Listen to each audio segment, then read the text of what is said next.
My father took me on a journey to the vast wilderness in Ontario, Canada, near the mountains.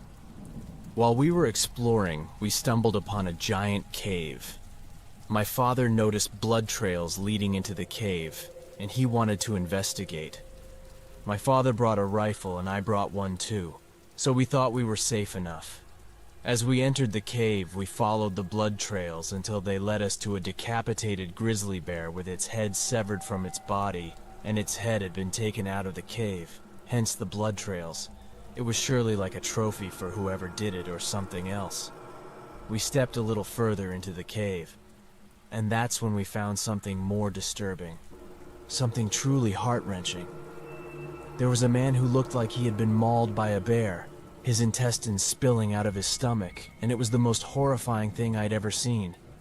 I think the old man reminded my father of his own father, because the man looked so much like him, and his father had been shot and killed a few years ago in a hunting accident, so it really touched his heart. My father began to cry and experienced total devastation. Initially we were scared, especially me. The dead man's body looked like it had been sitting there for a few days because his face and body had started to decay and change color. We were completely puzzled and didn't know what to do. My father said we wouldn't call the police because we had tampered with evidence, and it was a murder scene, meaning we could become part of the investigation if there was one, and even calling the police would immediately make us suspected as potential suspects, even though we had nothing to hide specifically. However, ultimately, the decision was in my father's hands, so I just left it at that. We later found out about a week later, when it was broadcasted on the news, that the person who decapitated the bear did so because the bear had killed his friend, and the man seemed to try to save his friend by shooting the bear, but he was too late. It was said that the man decapitated the bear out of rage. What we didn't understand is why he didn't call the police after his friend was mauled to death. The whole story is truly horrifying nonetheless, and very strange and eerie to think about. It makes you wonder if there's something else to the story. Personally, I believe that the man killed his friend or that someone else might have killed him, and then the bear ate him after he was already dead. That's the only thing that makes sense to me. The man who killed the bear was completely unknown, and they had no information about him. It's all just speculation. This is just the story we heard. No one ever confessed to anything, and the police didn't even have any potential suspects. It's definitely a mystery in my opinion.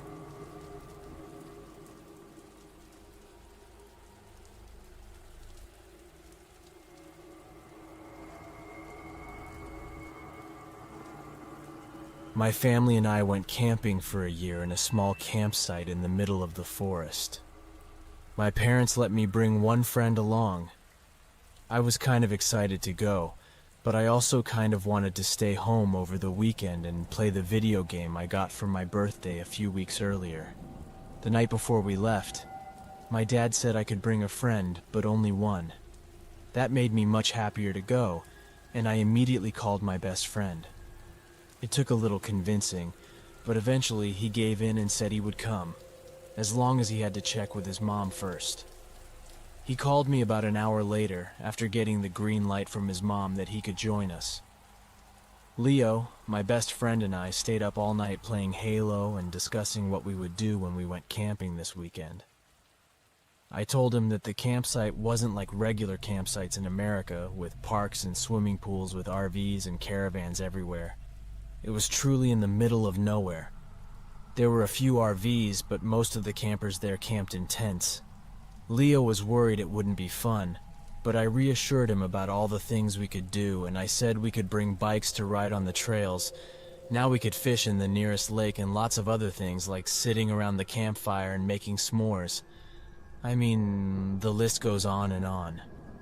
On our first night there, we did all of that. We even set up a badminton court, and the whole family played.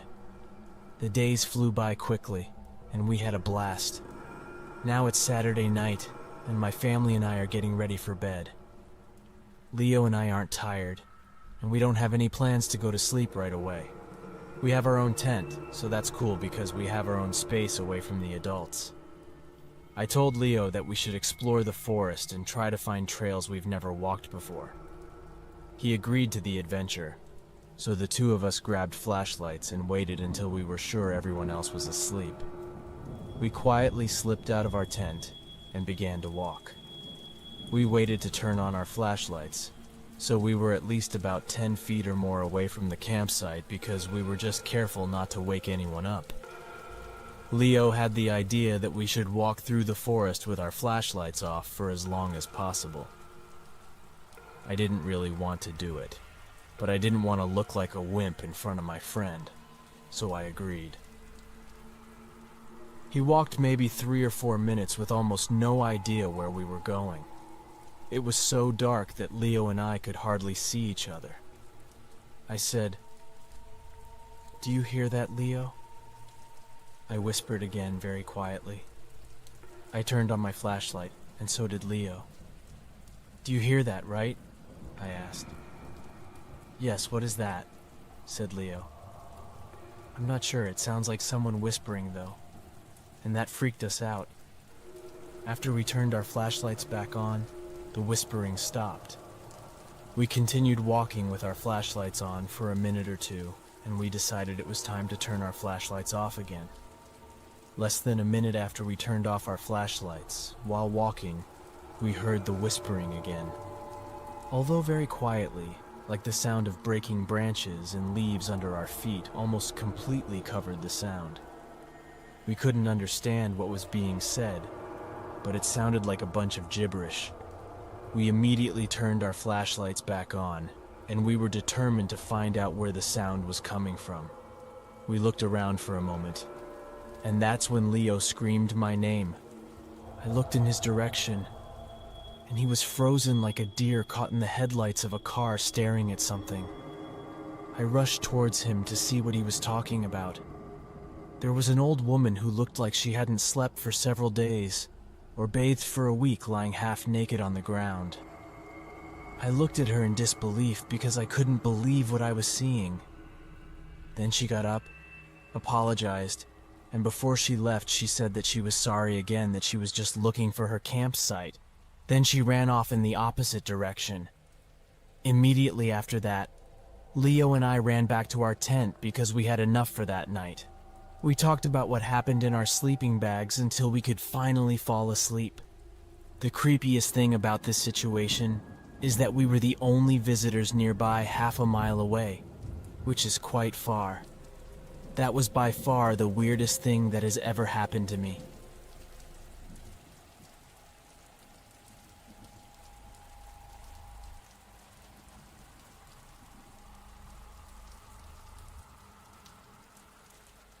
I woke up to an unexpected message from my boss one morning saying I didn't need to work that day. I was thrilled because it meant I could do whatever I wanted.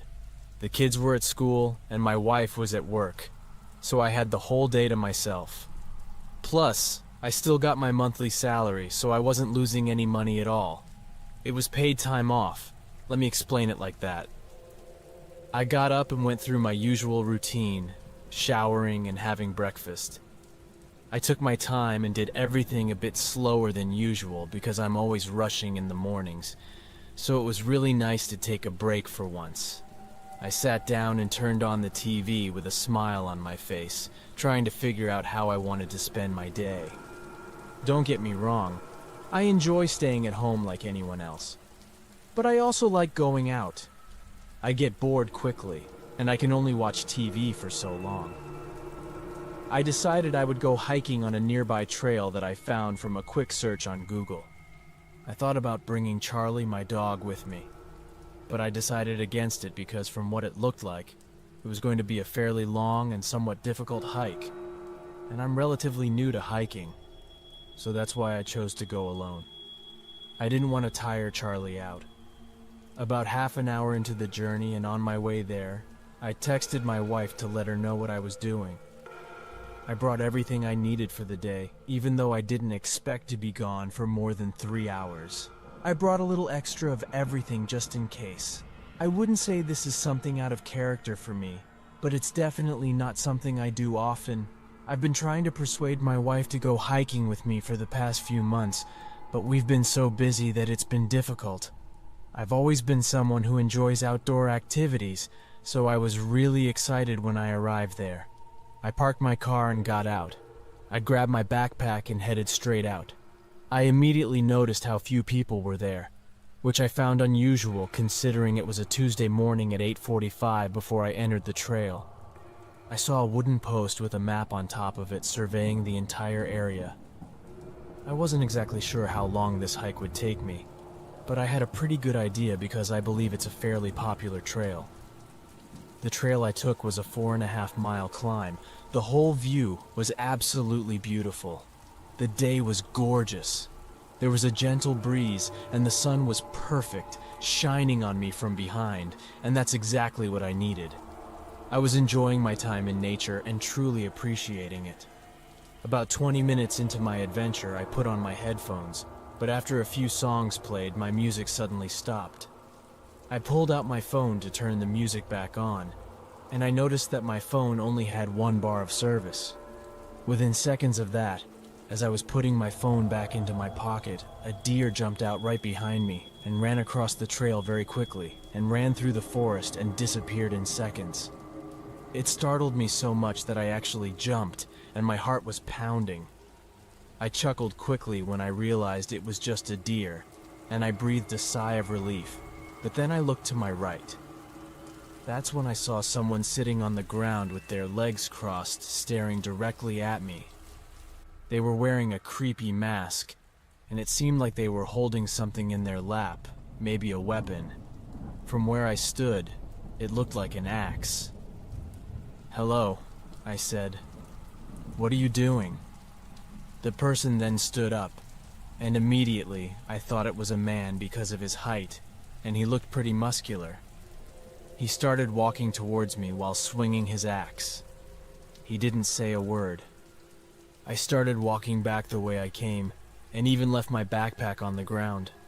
I was just trying to get out of there as fast as I could. The last thing on my mind was my backpack. He picked up his pace a bit and started talking towards me. That's when I started running as fast as I could, and he did too. I ran for 4 years in high school, so thankfully I was prepared to run. Then he threw the axe at me because he might have realized that I was much faster than him. He hit me directly in my left ankle, and it hurt so much and made me fall to the ground. I screamed in pain but managed to get up. Fortunately for me, I think it was the bottom or the shoulder of the axe that hit my ankle directly rather than the blade. Now he was closing in on me, but I managed to grab the axe before he could approach me. I ran as fast as I could with my injured ankle. He was a very tall man. I'm 6 feet 2 inches tall, and this guy was probably about 4 inches taller than me. I just prayed to God that I could find the strength within me to escape and make it home safely. My only chance of survival was to run or beat him to death with the axe, and that was the last thing I wanted to do. He could easily overpower me if it came to that. I kept running and chose not to look back. I just ran as fast as I could. I still had quite a distance to go back to my car, and I was determined to make it, although I wasn't too sure about my chances. I really gave my opponent a run for his money. I finally looked back after a few minutes of running, and I saw that he was no longer behind me. That didn't stop me from running, though. I threw the axe away because honestly, it just slowed me down, and I ran all the way back to my car while stopping briefly to catch my breath. Eventually, I made it back to my car, but I still didn't have any service. There was no one in sight who could help me. As I left the park, the masked man stood right next to one of the stop signs near the exit gate.